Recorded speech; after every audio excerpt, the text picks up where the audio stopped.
today in what will go down in history as the greatest demonstration for freedom in the history of our nation.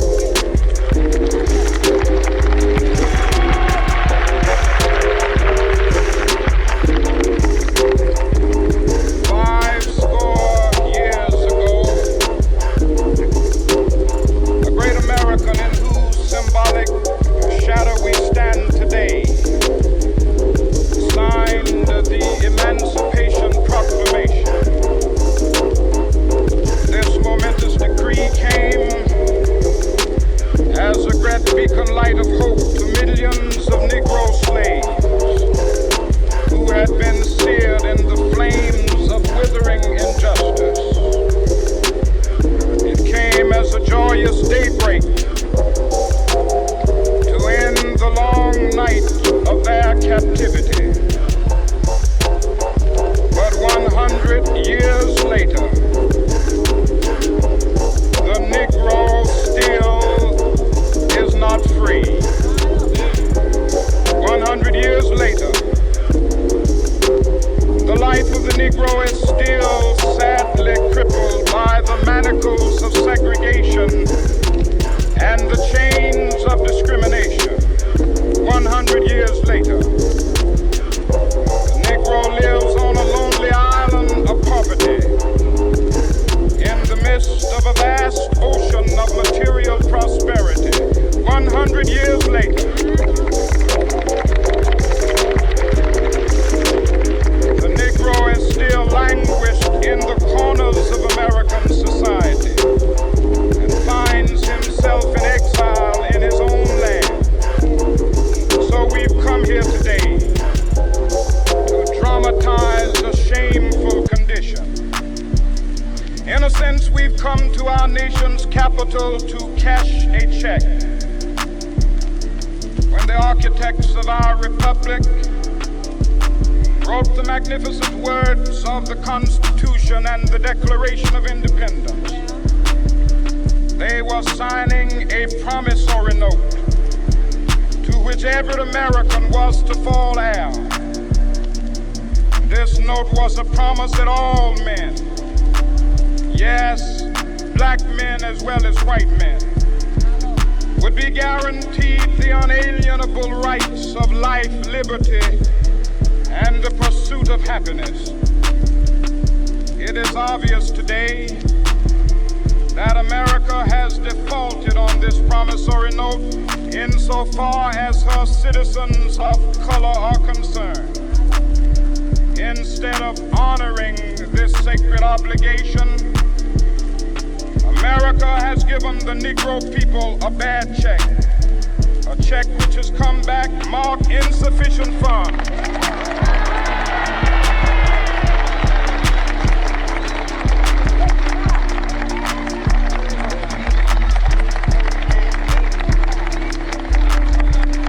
But we refuse to believe that the Bank of Justice is bankrupt. We refuse to believe that there are insufficient funds in the great vaults of opportunity of this nation. So we've come to cash this check, a check that will give us upon demand the riches of freedom and the security of justice.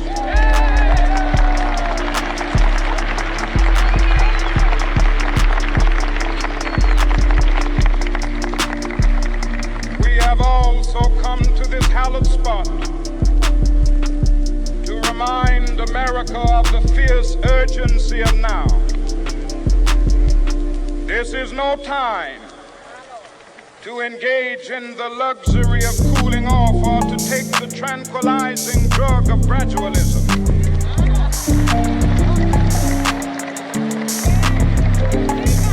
Now is the time to make real the promises of democracy.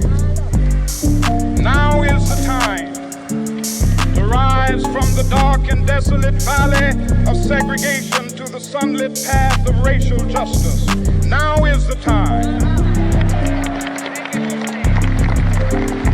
to lift our nation from from the quicksands of racial injustice to the solid rock of brotherhood. Now is the time to make justice a reality for all of God's children. It would be fatal for the nation to overlook the urgency of the moment.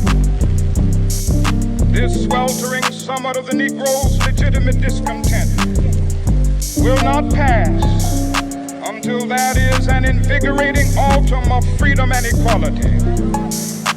1963 is not an end, but a beginning. Those who hoped that the Negro needed to blow off steam and will now be content will have a rude awakening if the nation returns to business as usual.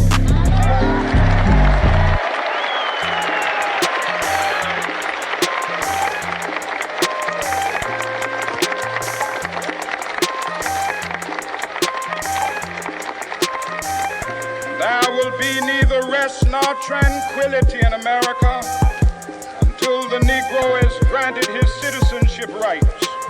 The whirlwinds of revolt will continue to shake the foundations of our nation until the bright day of justice emerges.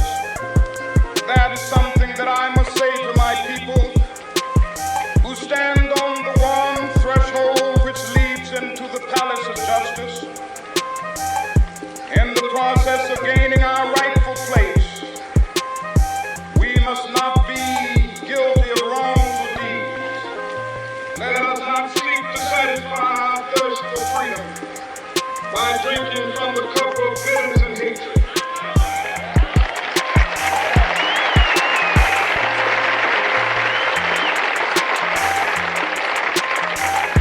We must forever conduct our struggle on the high plane of dignity and discipline.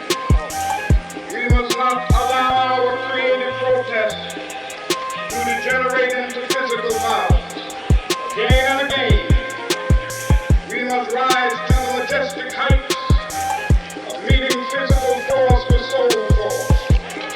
The marvelous new militancy which has engulfed the Negro community must not lead us to a distrust of all white people. For many of our white brothers, as evidenced by their presence here today, have come to realize that their destiny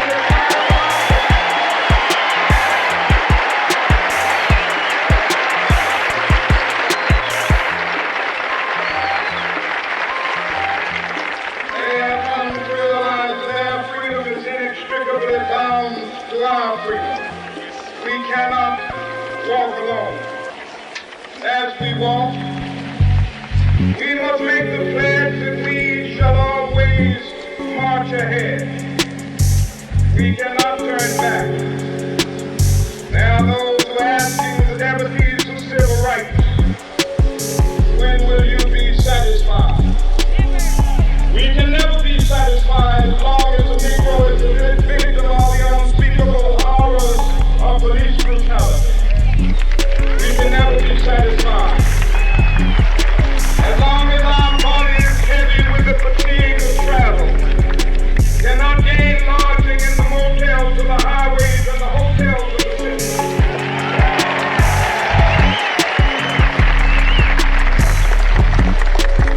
We cannot be satisfied as long as a Negro in Mississippi cannot vote and a Negro in New York believes he has nothing for which to vote.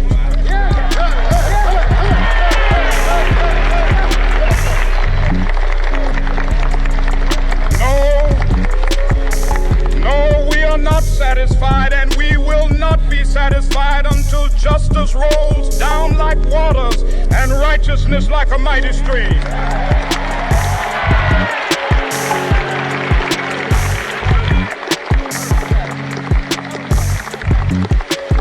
I am not unmindful that some of you have come here out of great trials and tribulations.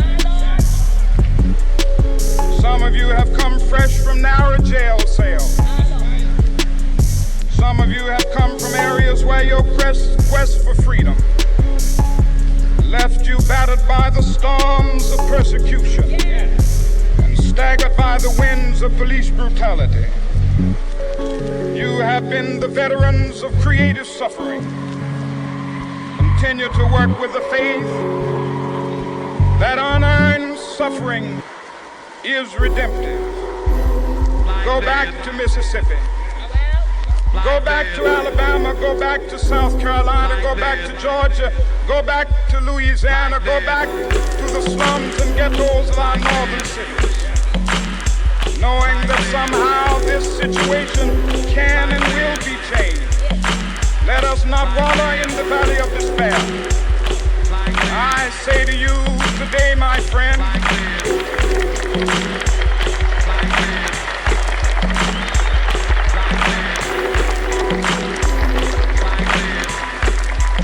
so even though we face the difficulties of today and tomorrow, I still have a dream. It is a dream deeply rooted in the American dream. I have a dream that one day this nation will rise up and live out the true meaning of its creed. We hold these truths to be self-evident, that all men are created equal.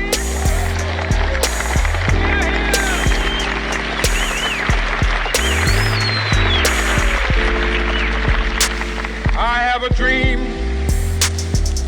that one day on the red hills of Georgia, the sons of former slaves and the sons of former slave owners will be able to sit down together at the table of brotherhood. I have a dream that one day, even the state of Mississippi, a state sweltering with the heat of injustice, sweltering with the heat of oppression, be transformed into an oasis of freedom and justice. I have a dream that my 4 little children will one day live in a nation where they will not be judged by the color of their skin, but by the content of their character. I have a dream today.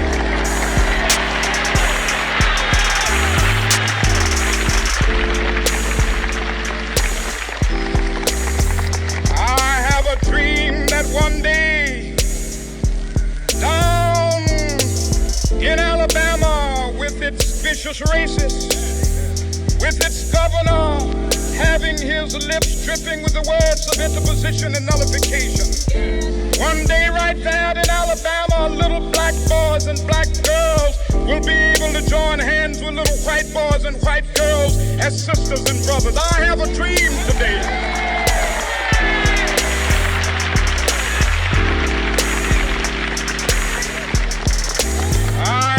Dream that one day every valley shall be exalted, and every hill and mountain shall be made low. The rough places will be made plain, and the crooked places will be made straight. And the glory of the Lord shall be revealed, and all flesh shall see it together. This is our hope. This is the faith that I go back to the South with. With this faith, we will be able to hew out of the mountain of despair a stone of hope. With this faith, we will be able to transform the jangling discords of our nation into a beautiful symphony of brotherhood. With this faith, we will be able to work together, to pray together, to struggle together, to go to jail together, to stand up for freedom together, knowing that we will be free one day. This will be the day. This will be the day when all of God's children be able to sing with new meaning, my country, tears of thee. Sweet land of liberty, of thee I sing. Land where my fathers died, land of the pilgrim's pride. From every mountainside, let freedom ring. And if America is to be a great nation, this must become true. So let freedom ring. From the prodigious hilltops of New Hampshire, let freedom ring. From the mighty mountains of New York, let freedom ring. From the heightening Alleghanies of Pennsylvania, let freedom ring. From the snow snow-capped Rockies of Colorado. Let freedom ring from the curvaceous slopes of California. But not only that, let freedom ring from Stone Mountain of Georgia.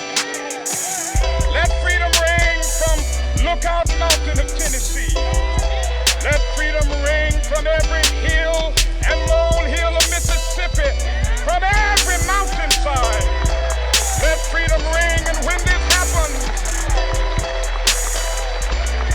when we allow freedom ring, when we let it ring from every village and every hamlet, from every state and every city, we will be able to speed up that day when all of God's children, black men and white men, Jews and Gentiles, Protestants and Catholics, will be able to join hands and sing in the words of the old Negro spiritual, free at last,